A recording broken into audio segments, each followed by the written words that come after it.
सल्लु अलल हबीब सल्लल्लाहु ताला अलैहि वालैहि वसल्लम।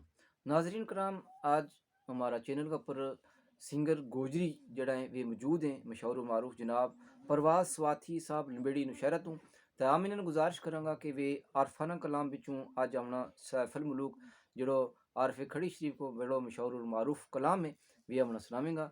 जी हजरत। सदा न बागे वो बुलबुल रैसण ते सदा न बाग बहारा सुभान अल्लाह माशाल्लाह।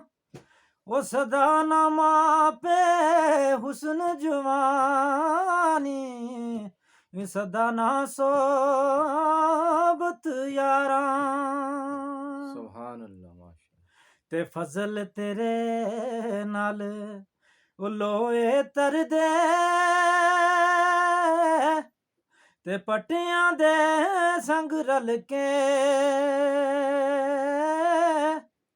ਕੁੱਤੇ ਵੀ ਜੰਨਤ ਉਹ ਜਾਣ ਮੁਹੰਮਦ ਉਹ ਚੰਗਿਆਂ ਦੇ ਸੰਗ ਰਲ ਕੇ सुभान ਤੇ ਦੁਨੀਆ ਤੇ ਜਿਸ ਉਹ ਦੁੱਖ ਨਹੀਂ ਪਾਇਆ ਤੇ ਕਿਉਂ ਆਇਆ ਕਿਵੇਂ ਆਇਆ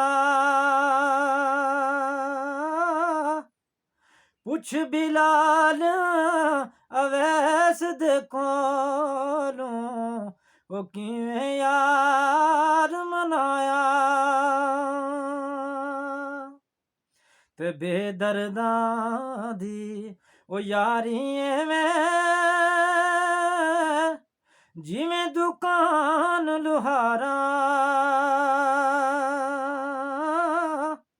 ਉਹ ਕੱਪੜੇ ਪਾਵੇਂ ਉਹ ਕੁੰਝ ਕੁੰਝ ਪੀਏ ਪਰ ਛਿਣਕਾਂ ਪੈਣ ਹਜ਼ਾਰਾਂ ਤੇ ਜਿਨ੍ਹਾਂ ਇਸ਼ਕ ਉਹ ਨਮਾਜ਼ਾਂ ਪੜੀਆਂ ਤੇ ਉਹ ਕਦੇ ਨਾ ਮਰਦੇ ਉਹ ਸ਼ੱਕ ਹੋਵੀ ਤੇ ਉਹ ਵੇਖ ਲੈ ਜਾ ਕੇ ਉਹ ਕਬਰਾਂ ਤੇ ਦੀਵੇ ਬਲਦੇ ਤੇ ਜਿਸ ਘਰ ਆਵਣ ਉਹ ਜਾਵਣ ਹੋਵੇ ਤੇ ਰੱਖੀਏ ਪਾਕ ਨਿਗਾਹਾਂ ਕਾਬੇ ਵਾਂਗਰ ਉਹ ਤਕੀਏ ਉਸ ਨੂੰ ਉਹ ਰਹੀਏ ਵਾਂਗ ਪਰਾਵਾਂ ਤੇ ਕੱਲਾ ਹੱਥ ਉਹ ਤੋ ਨਹੀਂ ਸਕਦਾ ਤੇ ਇੱਕ ਦੂਜੇ ਨੂੰ ਧੋਂਦਾ ਉਹ ਪਈਆਂ ਆਵਾਜ਼ ਉਹ ਮੁਹੰਮਦ ਬਖਸ਼ਾ ਉਹ ਮਗਰ ਨਹੀਂ ਕੋਈ ਆਉਂਦਾ ਤੇ ਕੱਖ ਸਵਾਦ ਨਾ ਉਹ ਮਿਸਰੀ ਅੰਦਰ ਤੇ ਖੰਡਾਂ ਵੀ ਚੱਖ ਡਿਠੀਆਂ